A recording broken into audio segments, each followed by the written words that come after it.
Hey, everybody. This is the story of the day, which is something I thought about where I was like, what am I telling? What am I creating? And it's kind of retelling the story of that particular day so that there's some kind of video that goes along to photos when I don't record anything else. I did record on this particular day. This day was go out at sunrise, put the chest camera on and walk around and take pictures, then take the chest camera off and join up with the bird watching group and walk around with them. So I have some from before and some from later. Very early, just after golden hour, there was a goose sleeping on its nest. Are there eggs there? There very well may be. One of the things that we talked about later with the group was how it was a bit early for goslings. That being said, here's what I saw.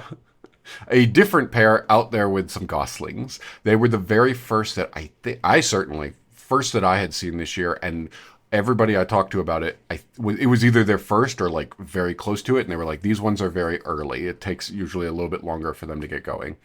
But I did get some photos that I'm pretty happy with as these ones went down into the water and they were trailing behind their mom or dad, their parent of some kind. This one in particular, where this one had like lifted its head up. They're so cute. It's nice. So I'm happy with that.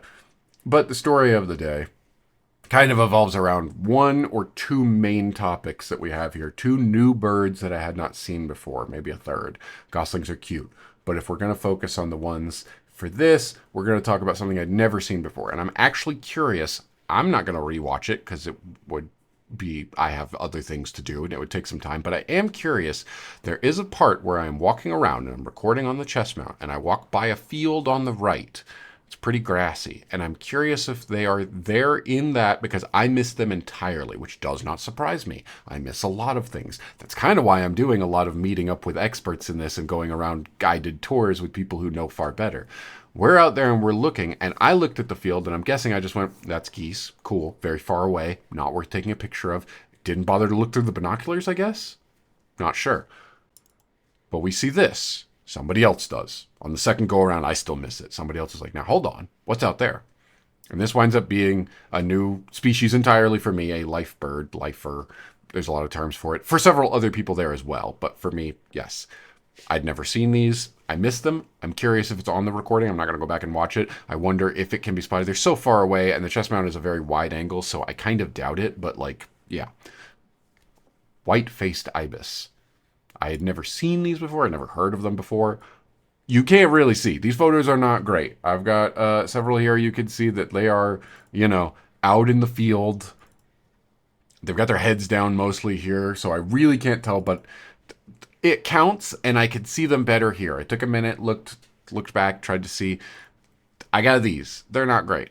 These photos are very, very far. There's a lot of heat distortion, even brand in the day, and like we are fully extended. This is the Sony camera with a 200 to 600 millimeter lens and a 1.4 extender. So we are at 840 millimeters, and they're still that far away. It's a new bird, though. I'd never seen or heard of the white-faced ibis before, so that's cool. And I mean, you can really tell here, again, not the greatest photo, but hey, it counts. It is a new bird. You can see it's got a little white around it. They've got this iridescent to them.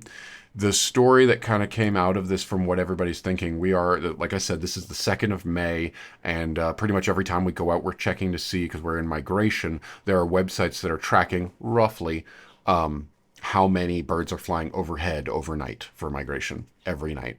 And I don't remember the number from this day. It was probably a good amount, but I do know that there was rain and clouds. I don't think there were thunderstorms, but there was enough that probably pushed them down. And that's what we were talking about here with that. Yes, they can be seen. This is through their range. It's possible that the weather pushed them down, or they just got tired and they stayed overnight in this field and went, hey, here's good enough, and then we'll pick up and leave because we never saw them again. They were there for that day and then gone. And people were going to see them who had never seen them before. Common for some people who live in this area, but anyone who hadn't seen a white-faced ibis, several of them in the field, there you go. You can go see them. Kind of cool. So it was enough of a hot spot that, people were showing up, which was cool, and they were talking about seeing them and going back to see them on multiple days. White-faced ibis, really cool. Not the only thing that we saw this day. We have another new species that I had never seen before. We were talking about swallows. We were out there, and I've been learning a lot more about swallows and how you categorize them in different ways.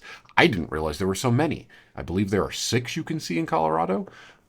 this was one that we looked at it different ways, and there were two instances on this day in particular where one of the lead guys doing this was I've gotten friendly with and very great, giving me all kinds of information. Couldn't be more thankful. And on this point, I've got my camera and I take the picture, and he's like, "Hey, can you get a picture of this?" And we do, and we're waiting. This is a swallow here, and we're trying to tell. It's kind of far away, very small swallow, like possible. It's the bank or the northern ruffed-winged swallow. And then we wait for it to take off. And I think most people have moved on in the group at this point, but I specifically was waiting. And it started taking off, which I thought was kind of cool to see it here. And there's a few different ways to tell them, I believe, but one of the ways in particular that the instructor lead guy was specifically like, "Hey, did you get a photo of that?" So I pull it up and I show him, and he's like, "Oh, wow, first of all, that's a great photo." So that made me feel good. But this one does a really good example of showing something very cool, which I don't remember exactly. This part of the wing, I want to say it's the patagery or the patagius or the something that starts potage, I think. I don't remember exactly, and I don't remember how to spell it, obviously, because I don't remember how to say it enough to start looking it up a little bit further, and I wanted to get this recorded. But you could see here on this one, this has these kind of dark patches here, and I was told that is one of the ways to tell that this is a northern ruffed-winged swallow. That's the rough wing of it. It's broken up here. It's not a clear color through it. I think caveat, I'm not 100% sure, but I believe that is what was being said there. I was overwhelmed with, "Oh, they want to see my camera? Oh, they took a good picture? Oh, okay, I feel good about it. Oh, it's a new species for me? Oh, great, excellent." So, yeah, I don't remember everything. It was weeks ago at this point by the time I'm recording this, but, like, I'm pretty sure that's what we have here. And also, this is a great photo. I'm super happy about this. With wings fully spread, it's mostly in focus as best as I could do at the distance it was in. I'm pretty happy about this. This is great. And then another one, we got two new species entirely, white-faced ibis and the northern rough-winged swallow, brand new. I'd never seen them before. I've never logged them before. Those were brand new life birds for me. A third one that was a new subspecies because I wasn't aware of it before this point. I have taken pictures before. I will have to go back to see what it was. This is a yellow-rumped warbler. Another one that was first time seeing it this year.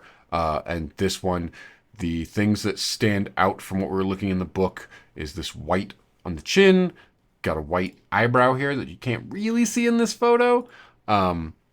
Male yellow-rumped warbler. I thought this was cute. It was like looking up at one point, and then the final shot really made it great. I'm going to go to that one here in a second. But yes, the myrtle.